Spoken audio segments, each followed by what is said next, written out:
Good morning, students. Good morning, parents. Welcome to EdukaShow. My name is Teacher Ike, and today we're going to be working in geography class. Today is our class number 4, and I am very happy to see you guys over here getting to work everything about geography. Remember, this is for homeschooling, and you can get to see and you can get to know everything about geography. So we're going to get going right now, and I'm going to start and showing our presentation right now, and I'm going to start over by presenting to you guys, and we saw this already. Now we're going to go for our slide number 17 if I remember correctly, and I'm going to move on so that you can see and remember a little bit about what we have seen so far. This is an exercise so that your eyes can remember everything we saw. I'm not going to be going through all of it because I already have. I just want you guys to see, just recognize what we have already seen. Now we are working with a little bit of animation and a little bit of movement over here with my slideshow. So we saw everything that has to do with the geography sources, and now we're gonna move on to our next topic. So it's been already a couple of minutes with us, and we have learned a lot. This is your time to go get really quick a notebook or prepare yourself and get like a piece of paper, a pencil, or a pen, so that you can start studying, because today we're going to be working with a little bit of theory, and we're going to be doing a little bit of exercises also depending on the time. Today's class is going to be for 25 minutes, and congratulations to all of the teachers that today are celebrating the Teachers' Day, especially in Mexico. Actually, it comes on the 15th of May. That would be the Teachers' Day. So we saw mental maps, we saw chapter 1 review, we saw physical systems, geography, geographer's craft, geographers at work, and how can you get jobs being a geographer, and other disciplines. That was our very last slide. And today we're going to be working with spatial divisions. So what are the examples of spatial divisions? Remember to write down the date and put your name on your notebook, and keep track of what I'm going to be showing you guys here, because we're going to be having an exam in our class number 8. There is going to be exam in our class number 8. So take notes. Remember to pause the video if you need to, or rewind if you need to. If you think that I'm going a little bit slow, you can speed up the video by clicking on the little gear icon shown underneath this video. So the first spatial divisions that you're going to be finding, it's going to be for example, neighborhoods. It's just a division that you can recognize just by the name of the place. Election districts, school districts, for example. Regional districts, for example, bus lines, waste disposal, conservation districts, planning districts, area code zones. Of course, one spatial division could be cities, it could be countries, it could be states. And what are the reasons for making these divisions? Well, it's a desire for government to closer to home. They need to solve local problems on the way to divide spaces. It's to make spatial divisions so that they recognize and understand and localize really quick where those problems are. They need to administer resources more efficiently. Any situation that might show up, you already know, or they already know where to go and how to get it. And there are reasons for conflict. For example, boundary disputes, as we are looking at right now, what's happening between Palestine and Israel, for example, cultural differences, economic differences, Mexico and the United States, for example, competition for scarce resources, for example, water, or any other resources that you can find in any other places. For example, political advantages. For example, gerrymandering. Reasons for cooperation, natural disasters, economic advantages, for example, to attract new businesses, make a lot of money. Cultural similarities, for example, ethnic neighborhoods. And finally, addressing regional issues, for example, waste management, magnet school, and transportation. Okay? Getting to know the Earth. Now we're going to move on to know what about the solar system. I'm pretty sure most of you guys have already heard about this or know about this from when you were in elementary school. But the solar system is a conjunction of planets. It's a system that every single planet spins and surrounds the sun. It's doing a elliptic shape movement. The Earth is the third planet in our solar system. It has water, land, and air. 3 super important characteristics to have life in the planet. Of course, I keep getting this. And for example, the water has a, it's called also the hydrosphere. The land is also called the lithosphere. And the air, it's called the atmosphere. There are, of course, landforms. There are continents, and there are 7 continents. There is North America right there, everybody, I guess everybody knows. You've got South America, of course, very popular in the planet. You've got Africa. You've got Europe, Asia, Antarctica to the south, Australia right there. Alright, those are the 7 continents. There are a lot of differences between the Earth's heights and depths. For example, the highest point in the Earth is Mount Everest, which is located in the country of Nepal. It's part of the Himalaya range. The peak is 29,035 feet above sea level. It's very, very, very, very, very, very high. And of course, there are depths. For example, the Dead Sea. The name does not mean the sea is dead. It means that it is the lowest point on dry land on Earth, the shore in the Dead Sea in Israel, and it is located at 1,349 feet below sea level. And you're looking at a diagram right there where you have in the number 0 right here at the top, that's the land level. I mean the land level, that's right. Or sea level, as sometimes we call it. If you go all the way down, you're gonna find that there is this, let's call it right now a big hole. It is called the Mariana Trench. And this is the same profile the way it would be looking at without vertical exaggeration. And you got over here the Pacific Ocean, and it goes all the way down to about 11,000. Okay, so one thing is the Dead Sea, and over here the Mariana Trench is 11,000 meters deep. Incredible. The Dead Sea is so salty, guys, that you can float on the water. Think about that for a moment.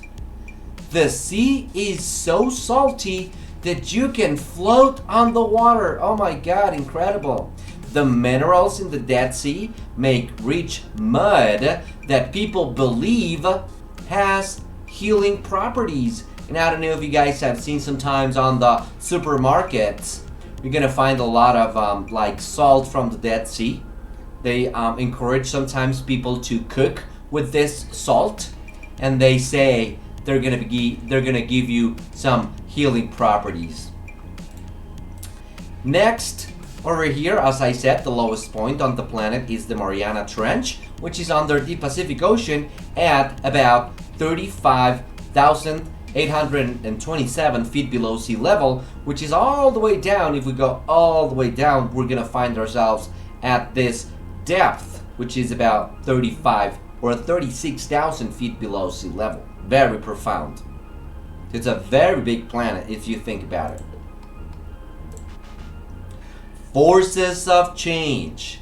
And as you're looking at with that animation right there, you're looking at the continental drift.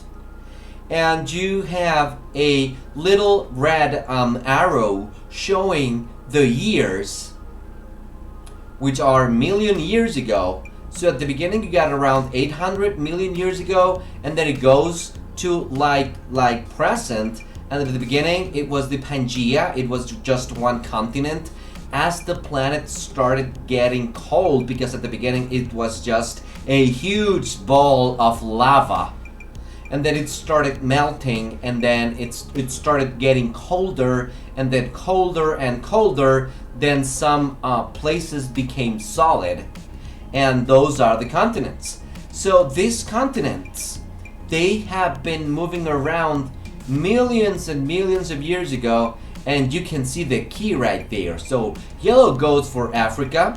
The next color, which is sort of like beige color, go to Antarctica. You got gray Asia. In pink color, you got Australia. Orange is Europe. Red is India. Blue is North America. Green is South America. And the little, I guess I'm gonna call it brown color, is the Arabian Peninsula. Look at the movement, and maybe you can get an idea of how the shapes of the continents became just like they are right now, and it has to do with the continental drift. So the continental drift, we're talking about plate tectonics. According to fossil evidence, scientists believe that the continents of the Earth drift and move from place to place over long periods of time. So this is what happens. Tectonic activity. These moving plates hit each other along tectonic boundaries, causing tectonic activity, including earthquakes and volcanoes. There are 3 types of tectonic boundaries: folded mountains, continental crust, and the first one is convergent. And you're looking at that animation right there, and it is when 2 plates collide together. Usually what happens, they form mountains. And you're looking at that animation right there, a mountain is getting formed because 2 plates are colliding right there. Divergent is where 2 plates pull apart. Take notes, write it down in your notebooks. If you need to pause, do it right now. So again, at the beginning we got convergent, when 2 plates collide. Divergent, where 2 plates fall apart. And then finally, the third one is transverse. And this is where 2 plates slide by each other. And look at that animation of how those 2 tectonic plates are moving apart from each other. Okay, we got 10 minutes left. External forces. These are the forces that shape the Earth and affect people. For example, weathering. Weathering is the process of breaking down of rocks, soils, and dormant minerals through direct or indirect contact with the atmosphere. Erosion, it's the movement of material that has been weathered. It can include wind, water, and glacial erosion. For example, wind erosion leads to loss of valuable topsoil because the air is just, moving everything because of the weather, and it's taking very valuable topsoil or soil that could be useful for crops or cropping, right? For seeding. Wave erosion can destroy coastal homes. So people are living right there and they're just living by the bridge.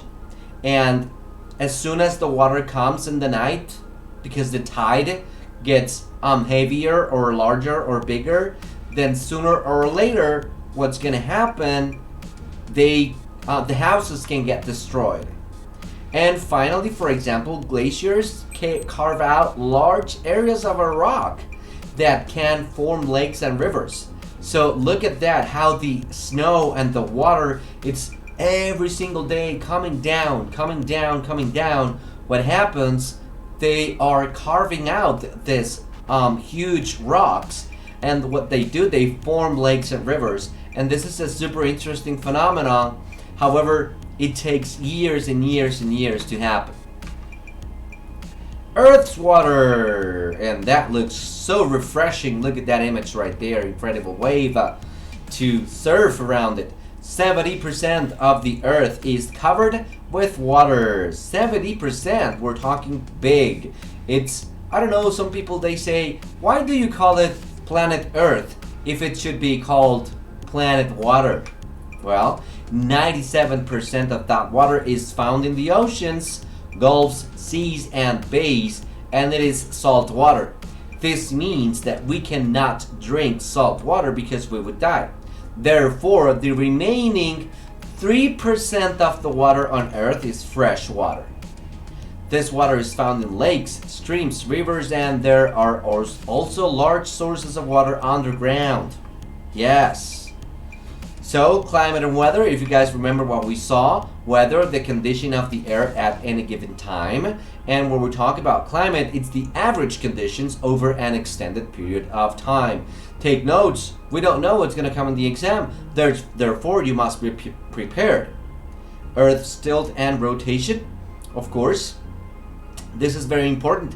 The Earth is tilted 23.5 degrees on its axis. It's not extremely perpendicular. It has a little movement right there to the left or right.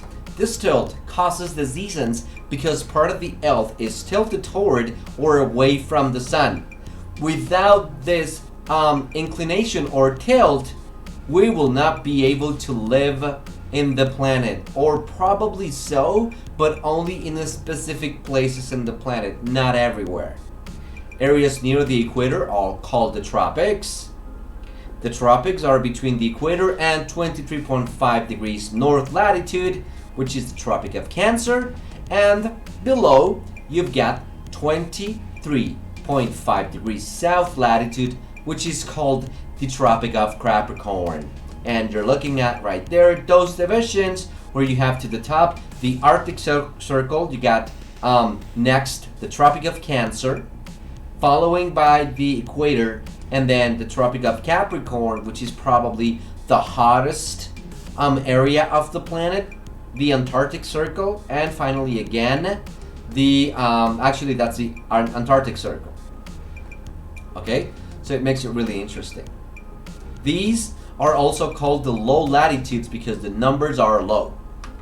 Okay, so look at that beautiful map right there. To the top you got the Arctic Circle, right? Temperate zone, it's the next part. Then you got the subtropics, Tropic of Cancer. You've got the equator to like the middle of the planet. Below or to the south you got the Tropic of Capricorn. Those are called the subtropics, right? And then the temperate zone again, and finally the Antarctic Circle. Look at how many countries are involved in that, and this is going to be your task of today.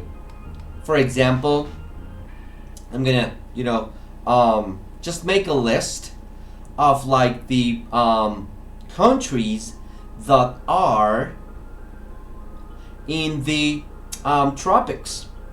Just make a list of all the countries that are located in the tropics, and that's going to be the homework of today. In a piece of paper, you can send it into that Google Classroom, and I'm going to give you guys the material in the comments so that you guys can have it and you can work with that.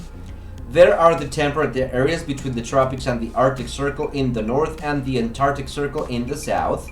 And they are between, like I said, 23.5 all the way up to 66.5 degrees north and south of the equator.